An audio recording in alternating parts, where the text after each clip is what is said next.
The mental psyche of these people is, well, you know, I'm a member of the street gang, I'm one of the East Ham boys, nobody's going to talk against me, these witnesses are not going to show up for the court case, I will bluff my way through it.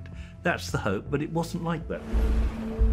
Former Detective Chief Superintendent Graham Hill is in the East End of London to find out more about the attack on 26-year-old Sri Lankan native Maheshwaran Kanashan, who was viciously beaten to death in January of 2004.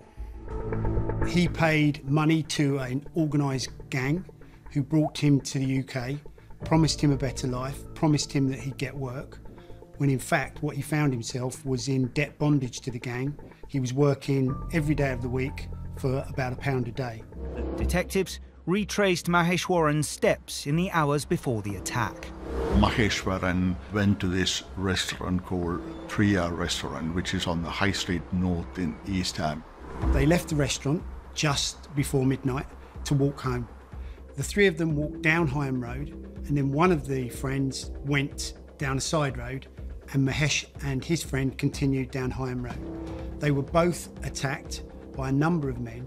His friend ran away, and Mahesh was caught and beaten by the men in the street. The very first port of call would have been the uniform officers that work in the area, and their immediate task would be to seal the scene, to preserve witnesses, to see if the cordons were in the right place, to start the initial inquiries, is to make sure that at the very initial investigation that is being dealt with in a professional way. There were people taking other people aside, quiet words here and there. There was intimidation going on, which is the hallmark of a gang involvement in this shocking attack. Members of a notorious Sri Lankan organisation, the Tamil Tigers, had been connected to the murder, but sources revealed they were trying to flee the UK. A getaway car registered to one of the suspects had been identified at the scene of Mahesh's killing. Gold Mercedes number plate was taken by the witnesses from Higham Road, given to the police, and so the police has the car registration number, and then they traced the owner of the car as Sivalingam Sivakumar. But Sivalingam Sivakumar went into hiding, so he moved his address. He was in London and he had friends in Hertfordshire and various parts, so he was moving all over the place. The police were hot on Sivakumar's trail, and it wasn't long before they tracked him down. With the first of their suspects in custody, detectives found the evidence of the attack in his car.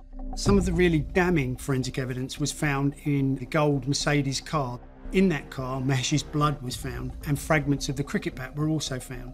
So there was a definite link between that car, the person driving that car, and the attack. Sivakumar was brought before a judge at the Central Criminal Court in London. He had refused to give any help to police. He made no comment interviews throughout, put forward very little defence in a positive way, other than it wasn't me. But the evidence was too strong. The jury saw straight through his lies, and he was jailed for the minimum of 17 years. Although Sivakumar was behind bars, police needed to track down the two other gang leaders, Anantaraja and Rajesh Khanna. They quickly disappeared from their home addresses. They were moving from one place to the other. And then we discovered later on, when we spoke to other witnesses and family and friends of the suspects, especially the victim's family in Udapu in Sri Lanka, and the people in the village saw them. So we knew that they have fled the country. One of the real outstanding things about this investigation is Clive Driscoll's dedication to the cause. He decided that actually there was two outstanding offenders and he wasn't going to give up. So he had to persuade the hierarchy within the Metropolitan Police, he had to persuade the Crown Prosecution Service, he had to convince the Foreign and Commonwealth Office that this was a legitimate thing to do and that this was the right thing to do.